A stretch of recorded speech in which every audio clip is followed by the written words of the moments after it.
Aloha, children, and welcome to the first, maybe, extra credit documentary. I'm your hostess, Ms. Jessie. In this edition, we will talk about Hawaii. Hawaii was the 50th state to enter the Union, and it is the only one completely surrounded by water. The island of Kauai gets 460 inches of rain a year, making it the wettest spot in the U.S. You will probably see the most Hawaiians at the airport where their women have to kiss rich white businessmen coming in to play golf. Like in the other states, the natives are in the minority. Hawaii's contact with foreigners began in 1778 when Captain James Cook, quote, discovered the islands. He noted the natives were large and healthy with copper colored skin and produced many children to care for them in their old age.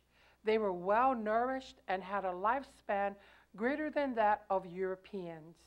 But Cook recruited the low class of society to operate his ship. The white man brought with them typhoid fever, whooping cough, bronchitis, smallpox, and STDs. In fact, Cook used the Hawaiian temple as a hospital and natives as staff. It is estimated that there were 1 million Hawaiians when Cook arrived. Just two generations later, a missionary census showed only 130,000. Around that time, Kamehameha became a big noise.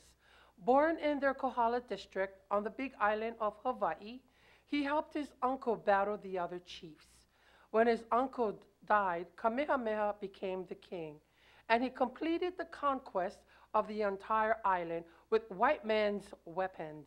He proceeded to conquer the surrounding islands, uniting the Hawaiian Islands.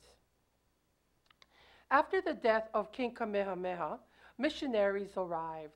Also arriving were merchants who wanted to take advantage of Hawaii's bountiful sugar fields. So they brought in cheap laborers from China, Philippines, and Puerto Rico, and sugar became the dominant industry. Badly outnumbered, the whites didn't allow a system of democracy.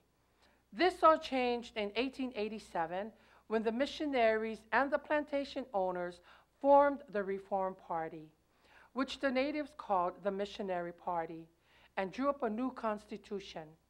King Kalakaua signed it as the missionary party's army surrounded the palace. The Constitution gave white people three-fourths of the vote. The U.S. allowed Americans living in Hawaii to vote in both countries, the only place in the world where that was allowed. Natives were known as both Hawaiians and Americans. Then in 1893, the corporate powers, with help from the United States Marines, removed Queen Liliuokalani, the new monarch, ending the illusion of freedom in Hawaii. The United States had a long time had an interest in Hawaii.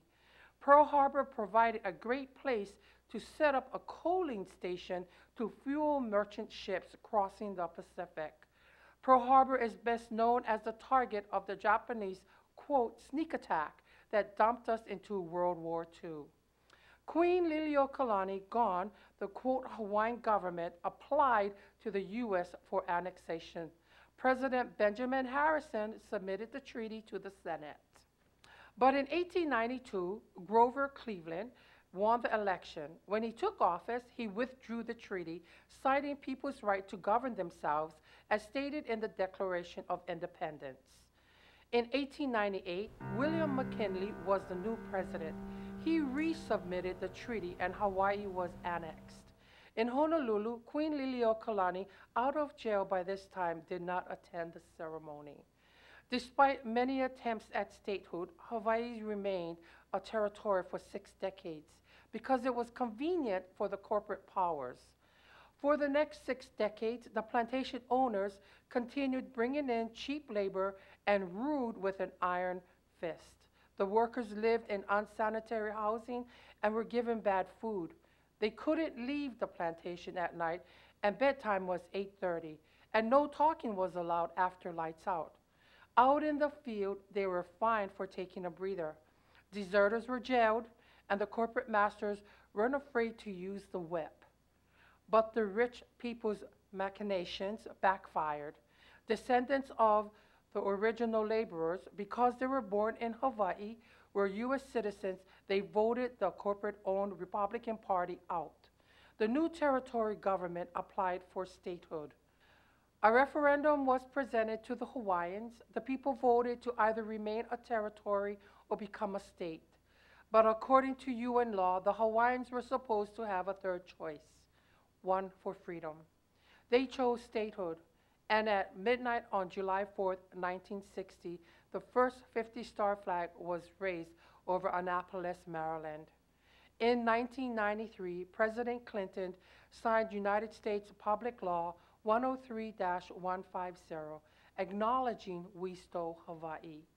Today, about 20% of the population is made of native Hawaiians.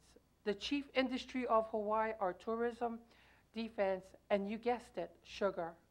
Hawaii is also the setting for an occasional TV show. The natives' job is to entertain the white people. What does the 21st century have in store for Hawaii? Who knows, but it will surely include tourism. I hope you enjoyed our look at Hawaii. I'm Ms. Jessie. Mahalo nui loa.